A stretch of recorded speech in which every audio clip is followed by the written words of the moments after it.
Bonjour, dans la capsule épique suivante, on va apprendre à créer une collection de livres à partager avec vos élèves ou vos collègues, ainsi qu'à faire une assignation de lecture à des élèves précis. Donc, pour commencer, bien évidemment, il faut trouver des livres. Donc, vous pouvez cliquer en haut de la page dans le champ de recherche suivant et ça va vous amener sur une page dans laquelle vous allez avoir des différents sujets, différentes langues, différentes matières. Comme on veut présentement des livres en français, je vais faire la simple recherche French pour français et je vais entrer pour avoir le plus de livres en français possible. Évidemment, la recherche n'est pas optimale, donc ça se peut que d'autres livres en français existent sur la plateforme et que vous y arriviez à travers vos autres recherches. C'est vraiment une question d'exploration ici. Donc, si vous voulez créer une collection, vous allez voir qu'à la droite de l'écran, il y a toujours un bandeau qui apparaît avec le petit cœur. Donc, pour ajouter des livres à une collection, vous devez appuyer sur ce cœur contenant un plus pour l'ajouter à une collection que vous pouvez nommer dès maintenant. Donc, présentement, je vais faire une nouvelle collection en cliquant dessus et l'appeler bande dessinée.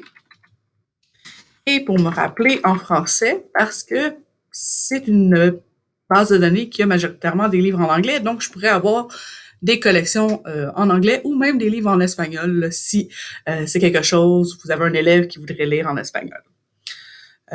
J'ai pas le goût de la partager avec la communauté épique, mais vous pourriez le laisser cliquer. Donc, je clique sur Créer. Et présentement, je suis directement dans la collection bande dessinée français. Donc, tout ce que j'ai à faire présentement, c'est de taper sur le petit cœur que je retrouve en dessous des livres qui m'intéressent. Donc, par exemple, si je vais ici sur Zouk, qui est une bande dessinée, je pourrais cliquer sur le petit cœur et ça va l'ajouter ici à droite dans le bandeau bande dessinée. L'amitié c'est magique, Zouk, la bande dessinée. Donc, je vais faire la même chose pour quelques autres bandes dessinées. Donc, Ariol, Anatole Latuile. Je voudrais voir plus de livres. Je clique sur Show More. Et j'ai juste à dérouler. Donc, ici, on voit que j'ai des Émile et Margot. Je vais en rajouter quelques-uns. Donc, présentement, j'ai ma collection qui est créée.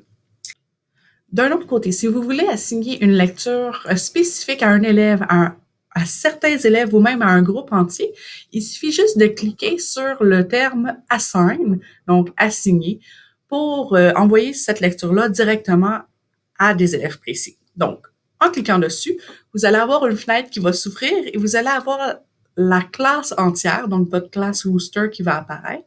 Vous pourriez choisir le groupe qui vous intéresse, dans ce cas-ci, français, et sélectionner seulement les élèves pour lesquels vous voulez proposer cette lecture-là, donc en cliquant dans les carrés suivant leur nom, ou sinon sélectionner l'ensemble du groupe en cliquant sur Select All.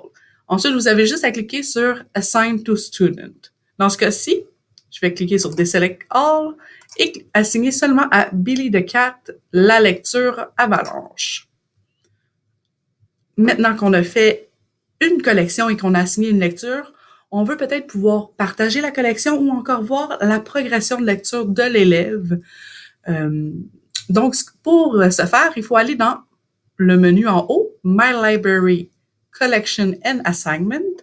Vous cliquez dessus et vous allez avoir l'ensemble des lectures que vous avez attribuées. Donc ici, Avalanche, que j'ai attribué à un élève. Je pourrais cliquer dessus pour voir où est-ce qu'il en est. On voit ici qu'il n'a pas commencé sa lecture. Et on a aussi les collections qu'on a créées. Donc, plutôt bande dessinée, mais j'ai aussi d'autres collections que je voudrais pouvoir partager avec les élèves ou leurs parents ou encore avec mes collègues. Donc, on a seulement à cliquer sur Share et copier le lien suivant et vous pouvez le partager sur votre courriel ou encore dans votre Google Classroom. Donc, c'est possible de plusieurs façons de partager cette collection-là. Et ceux qui ont le lien vont pouvoir aller consulter les livres que vous avez mis et les lire. Si jamais vous avez besoin d'aide, n'oubliez pas, vous pouvez toujours demander à vos bibliothécaires de vous aider.